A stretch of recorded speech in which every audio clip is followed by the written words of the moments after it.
Hi, everybody. This is Tony Khan, the producer and director of Morning Stories from WGBH in Boston. Some people like to travel as a way of life because it keeps them refreshed, and maybe even a smaller subset of them can do that and make a living at traveling. And then there is Ted Conover, maybe the most amazing traveler that I've ever met. He's a man who travels not just to other places, but deep into other people's lives. And he's the subject of today's morning story, a kind of profile that we're calling Too Far From Home.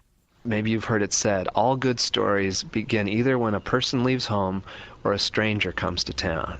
And so it is with travel, and you can look at it either way. Either you're leaving home and your story is beginning, or you're arriving in the new place and another story is beginning. And I like that. You'll try a drink you never had. You might kiss a girl you never would have kissed over here. I mean, you'll do things that aren't the you that they know back home. Leaving home is what Ted Conover does for a living. He's written books and articles on his experiences riding the rails as a hobo, crossing the border illegally with undocumented Mexicans, serving as a maximum security prison guard at Sing Sing. He calls it participatory journalism, but whatever your name for it, the idea is to travel light without preconceptions and to travel deep into the heart of another person's life.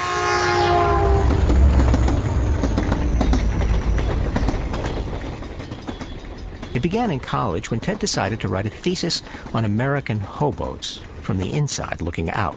I thought this is the best idea I will ever have, an amazing adventure fraught with romance and excitement, the whole idea of hopping freights and traveling around the West on trains, because there's no experience like traveling with other people to really come to know them as people, to know their difficult side, to know their pleasures, to know how they handle adversity, or just to get a sense of their spirit.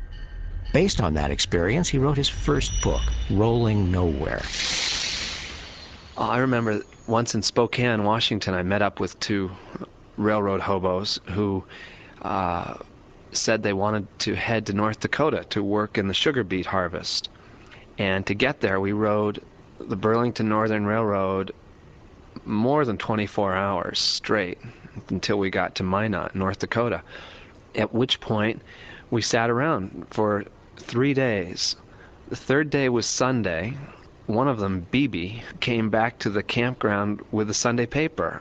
He read the whole thing, and at the very end of the day, he went through the help wanted listings, found one in the sugar beet harvest that sounded promising, but then he noticed that driver's licenses were required, and said, well, guess that's it for that.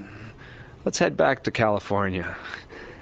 I think if I had not been an observer, I would have said, are you crazy? Are you nuts? But I wanted to just hang out with them and do things their way. So I said, okay.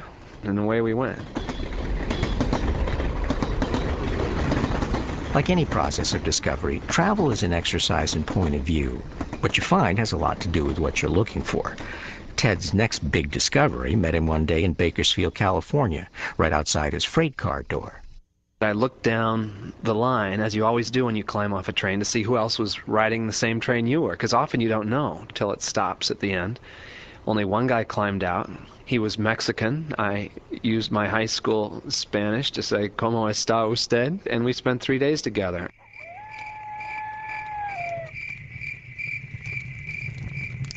That meeting was the seed of his next book, the story of his travel with America's newest hobos, undocumented Mexican workers. He shared their campfires, their border crossings, their escapes from the law.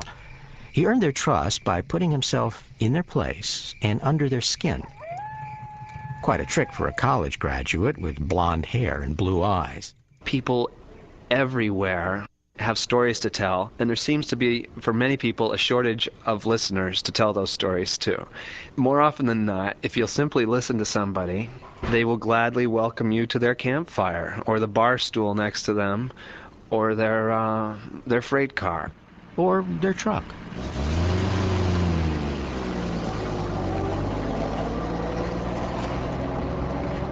One of the most interesting trips I've taken, I took through East Africa with a convoy of African truckers who drive along the roads that people say AIDS was first transmitted along by means of these truckers sleeping with prostitutes along the way. The driver's assistant, his name was Josephat. He was a very intelligent guy and was fascinated by my constant scribbling in my notebook all day long. And sometimes he'd say, what are you writing? And I'd show him. And one day I came to back to the truck from an errand, and he had filled 2 pages of notebook paper with the openings of a novel in which there was a fast-talking secretary and a debonair detective faced with a corpse and deciding what to do about it. And he had laid it all out in the first 2 pages, and I said, do you write often? And he said, no, I've always wanted to do this, and I thought maybe you'd read it for me. And that was great. And it also reinforced my conviction that there are people of immense talent and even genius occupying menial positions in all parts of the world. I love moments like that. Like many travelers, though, Ted has made some of his biggest discoveries and faced some of his greatest perils by coming home. I think the most profound travel experience I've had was the one I made daily up to Ossining, New York, which is 20 miles north. And I would enter the insular world of a maximum security prison and do the state's job overseeing inmates. And I'd had to be secretive because the state would never knowingly hire me. And other officers would assume I might be some kind of rat. So it had to be a secret. I mean, my neighbors didn't know what I was doing. I changed my uniform at work. They wondered why my hair was so short, but just figured I'd adopted a downtown style. Yeah. I thought I would be immune from how the job changes a person, but I found myself short on patience at the end of the day. When I had to take care of the kids, I'd find myself uninterested in hearing about the day my wife had at work, and I became skeptical of sort of humanity because of all the negative interactions you have when you're an officer with inmates. And most people like to think travel will broaden, experience will broaden, you should do it because it's hard. This was the first one where it struck me there was a chance that I might come out a little smaller than I went in. Travel for Ted has always been a study in freedom and the ways it's won and lost. That was never more true than now. I decided a few years ago there are certain kinds of ties that I wanted, and that home is something I didn't want to miss out on as I got older. Because more than anything, I think it's home that lends us the character we have. But it's travel that tests it and broadens it and tweaks it here and there. And so I need both. And I'm still sorting that out. Ted Conover presently makes his home in New York with his wife and their 2 small children, just 20 miles from the location of his most recent journey, and an unknown distance from his next. Back here in the studio with Gary Mott. That was actually recorded for a show a number of years ago called The Savvy Traveler, which sadly is no longer on the air. I was there.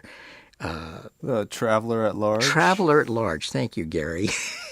It was a wonderful job. I could really define travel sort of the way I wanted. And for me, anytime you stop taking something for granted, you've started a trip. And here was a guy who did that in spades. Quite a fellow.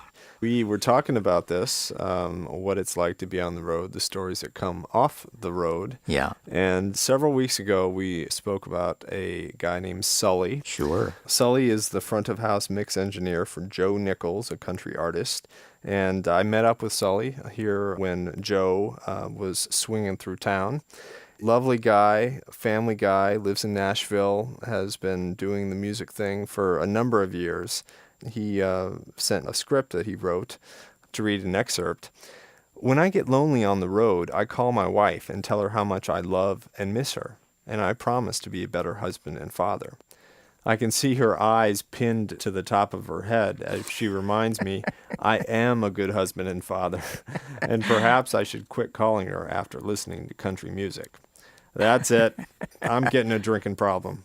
Then the world will see how angst-ridden I am. Well, Sully, don't go that far. She knows you're eager to come back home.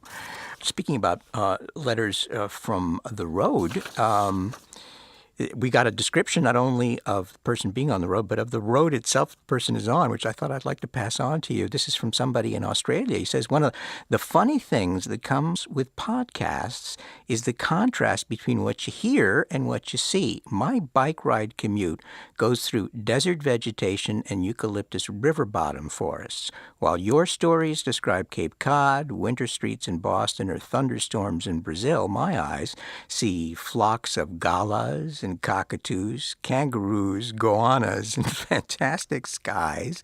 My nose smells burning things in Aboriginal fringe camps, and my skin reacting to the 105-degree heat in the summer. Funny enough, I now have rather unique associations to your genteel Boston accents when you're announcing and discussing the stories. Thank you for making my bike rides more interesting, and keep up the good work. This is from Paul in Alice Springs, Australia.